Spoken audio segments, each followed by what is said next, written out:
Bonjour les gars et les filles, Christianisme 4. Aujourd'hui on parlera principalement de Charlemagne, un grand personnage qui est à l'origine de ce qui est l'Europe, de l'identité ethnique et culturelle de l'Europe jusqu'à nos jours. Vous pouvez voir ses dates, il a vécu à cheval entre le 8e et le 9e siècle. Il deviendra empereur la nuit de Noël de l'année 800, facile à retenir, la nuit de Noël de l'année 800. Le nom Charlemagne, en fait, est la francisation de son nom en latin, Carolus Magnus, qui ça veut dire Charles le Grand.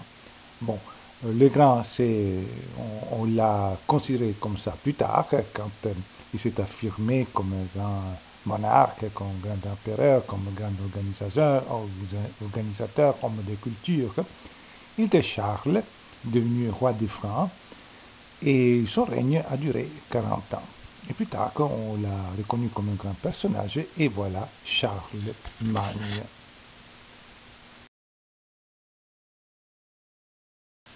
Notre premier mot-clé, les francs. Tout d'abord, on fait un lien avec notre dernier cours.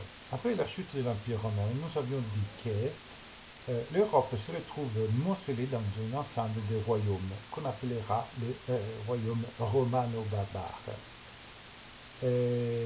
Barbares parce que ce sont les barbares, les Francs, les Gauls, les Visigoths, les Germains, les Lombards qui maintenant ont le pouvoir. C'est eux autres qui commandent, c'est eux autres qui représentent la force militaire de ces États-là. Mais ces peuples barbares, ils sont aussi conscients de ne pas avoir la capacité organisative, la capacité politique des Romains. Alors que même s'ils prennent le pouvoir, ils font le possible pour garder les administrateurs, les fonctionnaires de l'Empire romain. Et donc, ils continuent, ils essaient d'apprendre le plus possible le latin.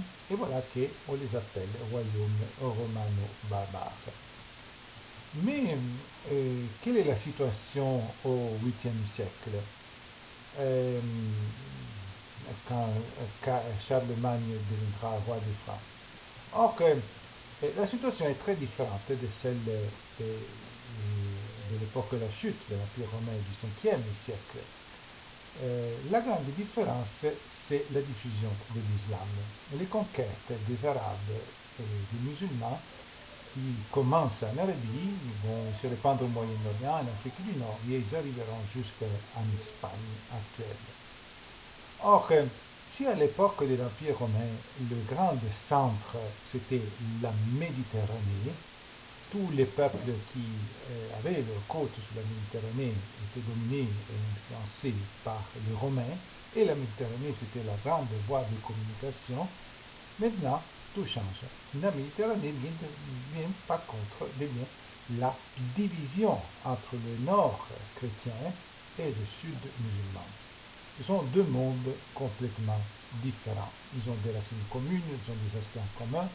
Ils vont avoir aussi beaucoup de guerres, aussi beaucoup d'échanges commerciaux. Ils vont aussi avoir des mutuelles influences culturelles. Mais ce sont deux mondes séparés en principe. Le nord chrétien, à son tour, est divisé aussi en deux. On a la partie occidentale et on a la partie orientale où existe encore, qui n'a pas connu de chute, mais où l'empire byzantin prospère encore, et c'est la chute, nous savons, de l'empire romain d'Orient.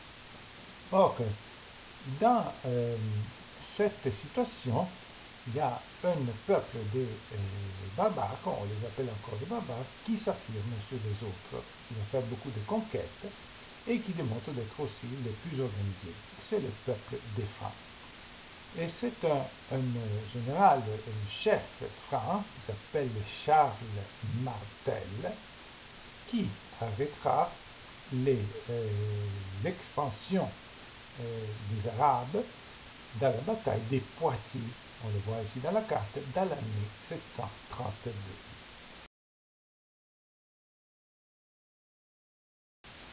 Comme nous l'avons dit dans la diapositive précédente, l'invasion de l'Europe de la part des Arabes musulmans est arrêtée par la bataille des Poitiers, ou la bataille des Tours, comme dans le monde anglophone on l'appelle. En fait, c'est un endroit qui se trouvait à la mi-chemin entre les deux. Et le grand chef franc, ce sont les Francs qui arrêtent cette avancée, et le grand chef, c'est Charles Martel, qui était aussi le grand-père de Charlemagne dont on parlera. Nous sommes dans le mot-clé Saint-Empire romain. À l'origine de cet empire, c'est Charlemagne, ce sera lui le premier empereur. L'empire va durer un millénaire. Mais comment il était Charlemagne? Nous ne le savons pas. Le seul portrait contemporain de lui dont nous disposons est celui-là qui était sur le monnaies et que nous voyons ici dans la photo. Toutes les autres illustrations de Charlemagne avec une grande barbe, avec de longs cheveux, avec un visage hiératique, ce sont imaginaires et postérieurs, faits à partir du XVIIIe et XIXe siècle.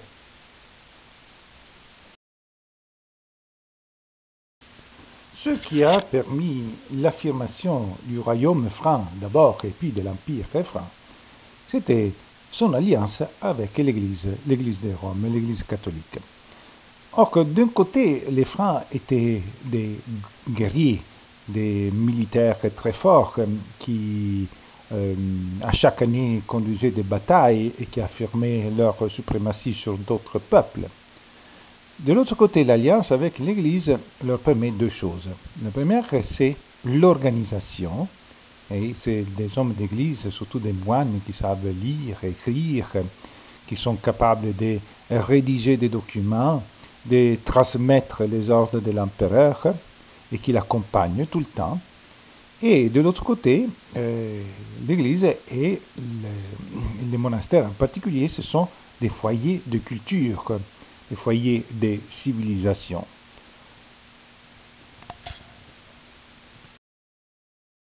Cette alliance entre les Francs et l'Église de Rome devient encore plus forte avec Charlemagne. Le pape de Rome, il s'est trouvé sous la domination d'un autre roi barbare, Didier ou Desiderio, et qui réduisait la liberté d'action du pape lui-même. Et donc le pape demande au roi des Francs, à Charles, d'intervenir pour le libérer de l'oppression des Lombards. Ce que Charlemagne réalisera, il passera les Alpes, il va vaincre Didier et il va devenir lui-même le roi des Lombards.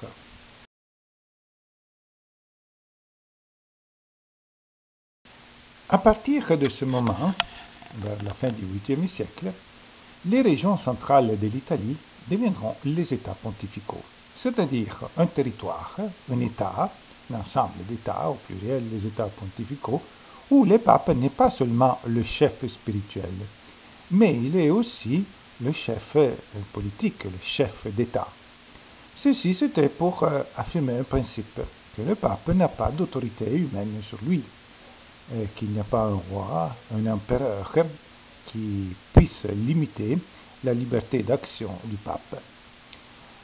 Les États pontificaux ont duré 1000 ans, ils existeront plus de 1000 ans, 1100 ans, ils existeront jusqu'à l'année 1810, quand Rome sera annexée par le nouveau royaume d'Italie.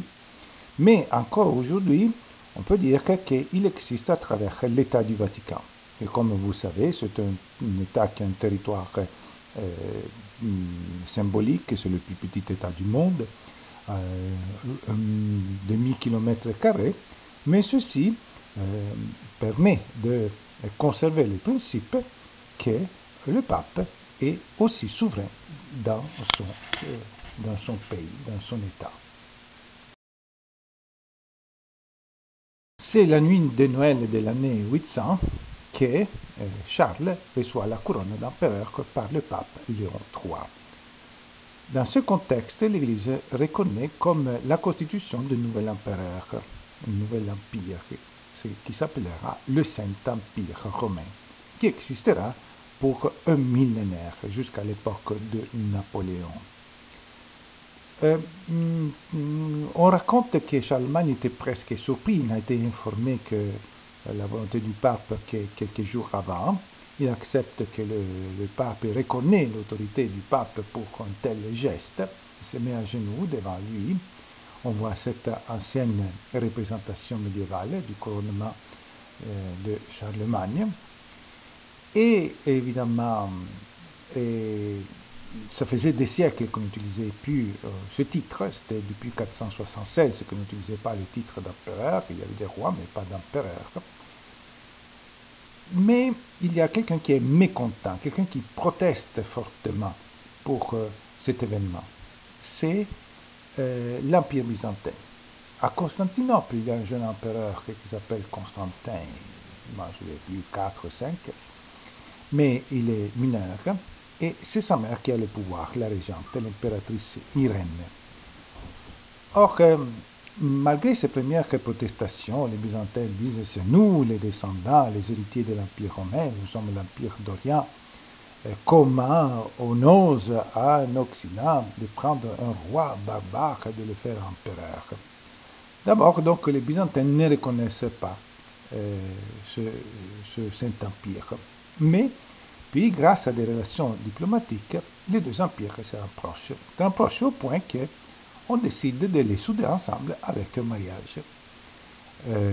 La fille de Charlemagne était destinée à devenir l'épouse du jeune empereur Constantin.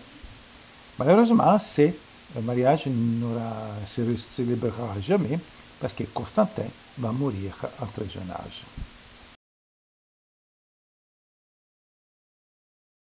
La même scène du sacre de Charlemagne, représentée dans les palais, dans les stanze vaticanes, dans les chambres, aujourd'hui annexées au musée du Vatican à Rome.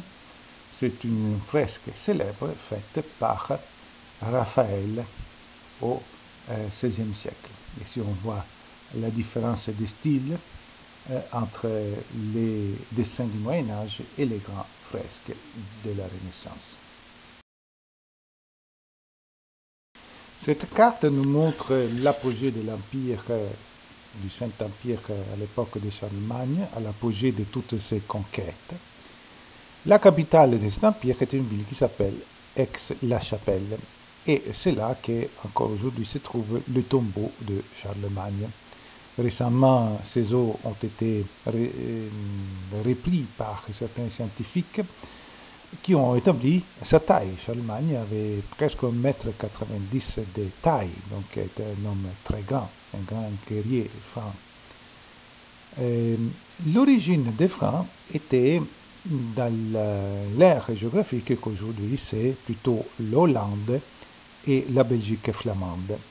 Et en effet, la langue que Charlemagne parlait, à part le latin évidemment qui était comme une langue politique, était plus proche de l'hollandais moderne.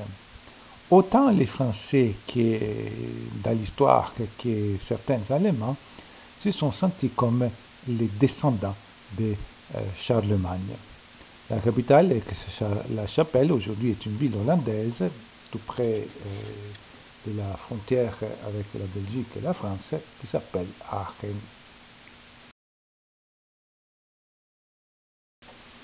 Certains historiens parlent de cette époque avec une expression, la Renaissance carolingienne. Bon, ce n'est pas la Renaissance du XVe siècle en Italie et dans le reste de l'Europe, mais c'est un moment dans ces siècles sombres du haut Moyen-Âge où il y a un nouvel élan culturel. Comme nous l'avons dit, Charlemagne s'appuie sur les monastères et les hommes de religion pour l'organisation, mais en même temps, il en favorise surtout la diffusion d'un point de vue de la culture. En effet, on peut dire que Charlemagne a su fondre l'héritage romain et le nouvel esprit chrétien du temps. Normalement, les historiens disent que Charlemagne n'était, malgré tout l'impulsion qu'il a donnée à la culture, qu'il n'était pas capable d'écrire et de lire. Or, en fait, des recherches plus précises ont clarifié que Charlemagne était bel et bien capable de lire et faisait beaucoup de lectures aussi. Mais c'est vrai qu'il n'était pas capable d'écrire. Aujourd'hui, ça pourrait nous paraître bizarre, parce que depuis que nous allons à la maternelle, nous apprenons à reconnaître les lettres et à les écrire, à faire des exercices avec notre crayon à la main pour faire ce signe que ce sont les lettres. Bon, mais ce n'était pas comme ça pour tout le monde à l'époque. Et lui, il avait appris à lire, il savait signer évidemment, mais c'est comme pour nous aujourd'hui que nous utilisons les ordinateurs, mais très peu de personnes sont capables de faire de la programmation informatique.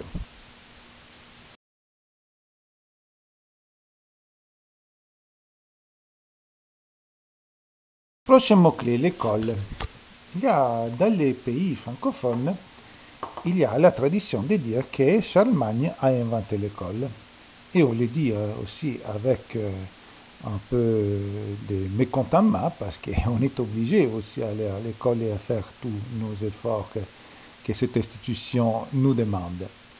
On va voir ce qui est vrai et ce qui n'est pas vrai de cette information. Ce qui n'est pas vrai, c'est que l'école existait déjà avant.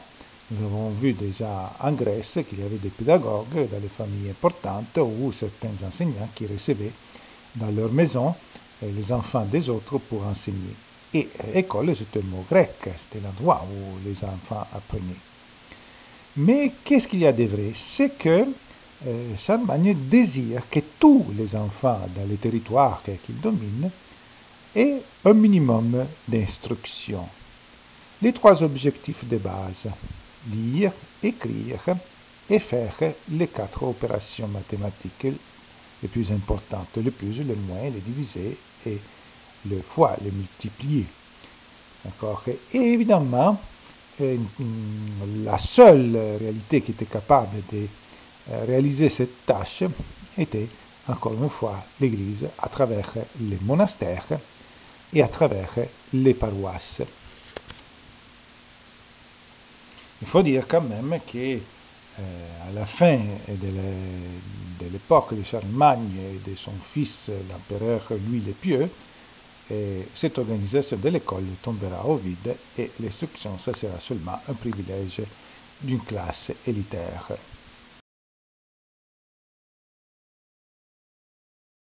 Cependant, la promotion de la culture par l'empereur Charlemagne n'était pas seulement pour les enfants. À son époque, il organise aussi, une réalité qui existait déjà, mais qui prend de l'ampleur avec lui, les écoles cathédrales.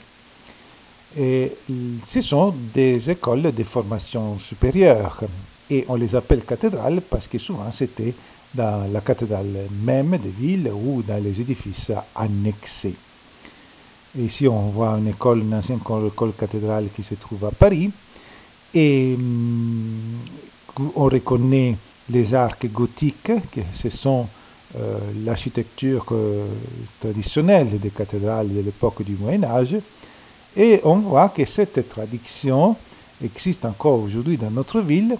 Si par exemple vous allez dans le campus principal le plus ancien de l'université McGill, vous allez voir que les édifices s'inspirent de l'architecture du Moyen-Âge, du gothique. Parce que c'est en Europe la tradition et l'origine des universités, c'est dans les écoles cathédrales. Et notre héritage, c'est la caroline, ou l'écriture caroline, ou les lettres carolines. Évidemment, à l'époque de l'Empire franc, on utilisait l'alphabet latin.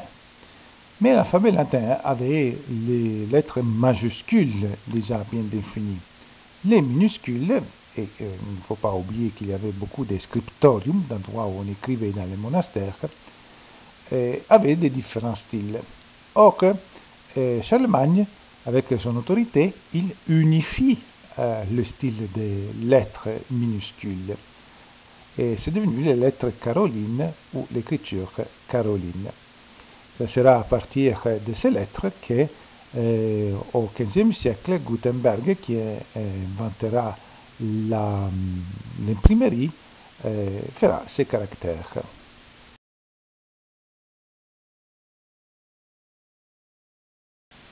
C'est à cette époque que les études se codifient. Ça devient comme une sorte de programme pour tous ceux qui avaient accès aux études supérieures. La matière la plus étudiée est évidemment la théologie, la religion dans toutes ses formes, dans la dogmatique, à la liturgie, à l'écriture sainte. Mais il y a aussi d'autres matières qu'on appelle profanes, qu'on appelle aussi les arts libéraux, que ce sont les matières qui, en plus de la religion, les laïcs, les chevaliers, les personnes nobles, ceux qui ont le privilège de pouvoir étudier, vont approcher. Or, ceux-ci, on les appelle les arts libéraux et on les voit représentés par cet dessin. Il y a la grammaire, la rhétorique, la dialectique, la musique, les mathématiques ou l'arithmétique, la géométrie et l'astronomie. En fait, il y avait comme deux branches de ces grandes études où normalement les étudiants se concentraient. Un, on l'appelait trivium, et c'était l'ensemble des grammaires rhétoriques et dialectiques. Trivium, les trois voies, les trois matières. Et l'autre, c'était quadrivium, ou les quatre matières, quatre voies, arithmétique, géométrie, astronomie et musique. Ce système durera jusqu'au XVIIIe siècle. Au bas Moyen-Âge, d'autres matières vont s'ajouter, mais ce qu'on considérait que c'était ce qu'il fallait apprendre, la transmission du savoir, c'était les arts libéraux, c'est cette matière.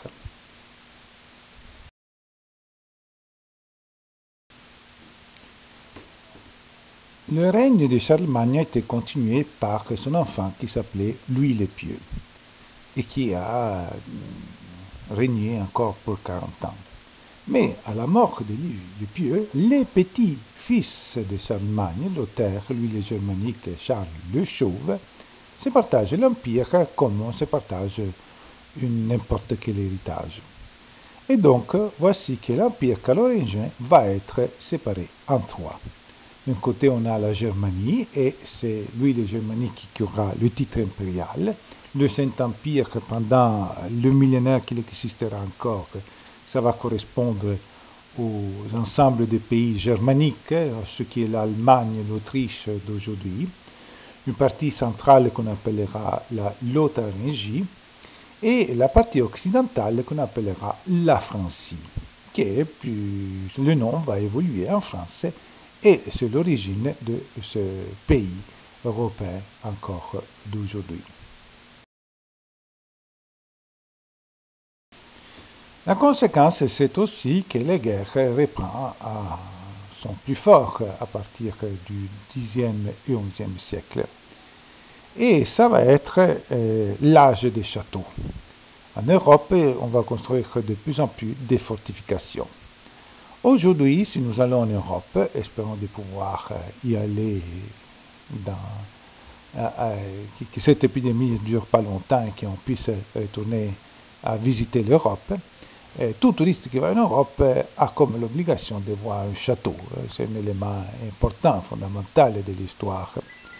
Et les châteaux sont très charmants pour les touristes. Mais à l'époque, il n'y avait rien de fascinant. C'était des fortifications, des constructions militaires. Et là où il y a le plus de châteaux, c'est le signe historique qu'il y avait le plus de guerres. Ici, nous sommes dans le mot-clé Pax Dei, que ça veut dire la paix de Dieu, qu'on peut traduire en français aussi comme la trêve de Dieu. Face à ces guerres continuelles, face à ces vagues de violence qui se répétaient en Europe, l'Église cherche à limiter la violence.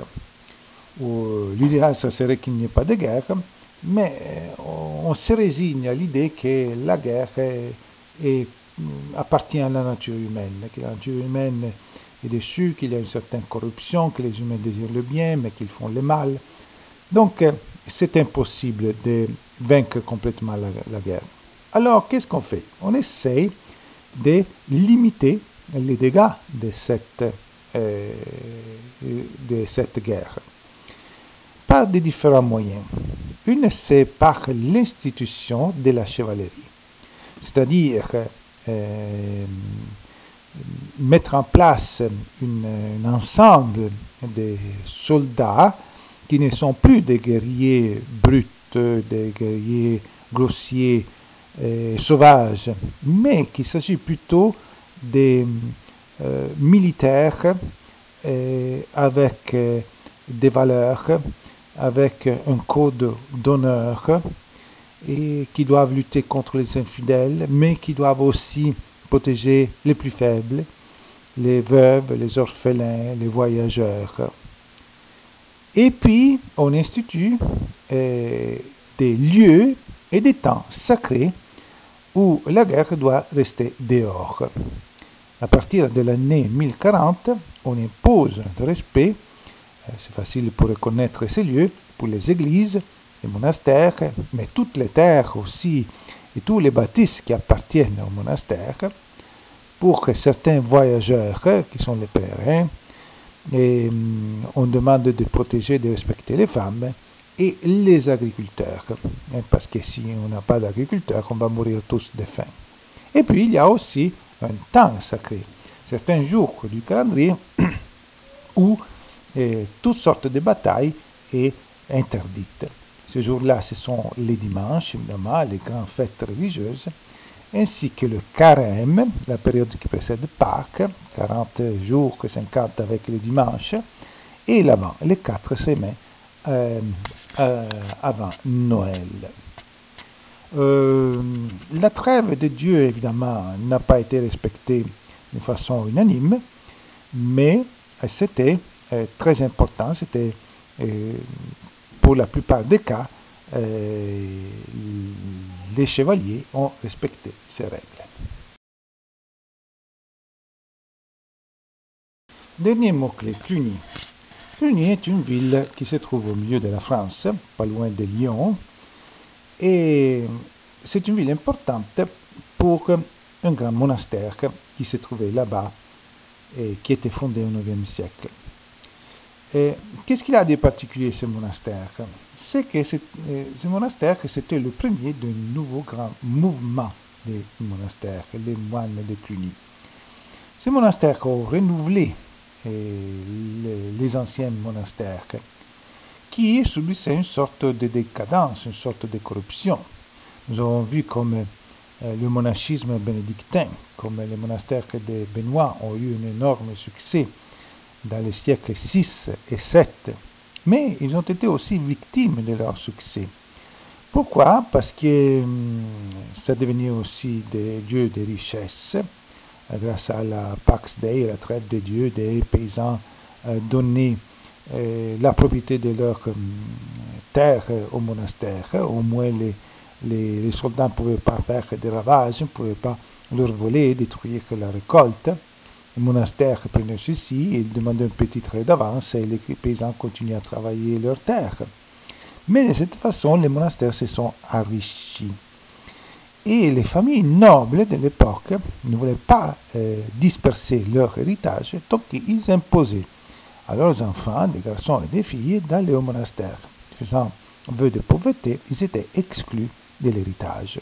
Mais on s'assurait qu'ils avaient des postes de privilèges, comme abbé, comme abbesse, comme prieur, comme des personnes importantes à l'intérieur du monastère.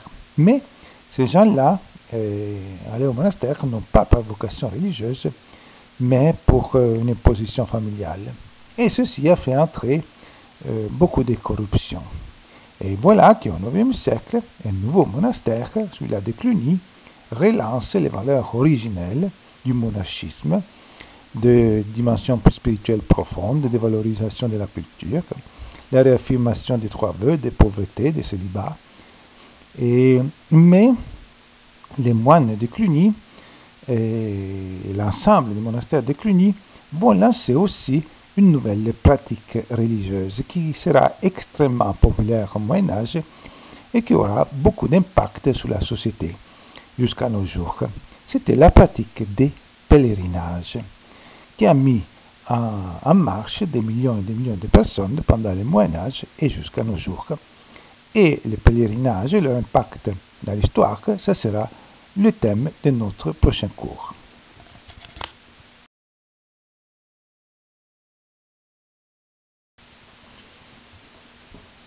L'abbaye de Cluny était à l'époque la plus grande église du monde. Aujourd'hui, il n'en reste que quelques morceaux. Le grand clocher au centre s'était détruit à l'époque de la Révolution française. Et celle-ci que vous voyez est une photo qui est une reconstruction artificielle à l'ordinateur de l'intérieur de cette abbaye. C'est notre dernière image, deux petites annonces.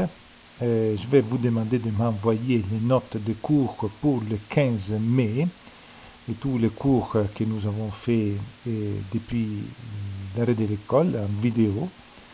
Les notes de cours, vous savez que j'exige que ça soit fait toujours à la main, écrit à la main. C'est la seule façon que j'ai pour vérifier que tout le monde l'a fait.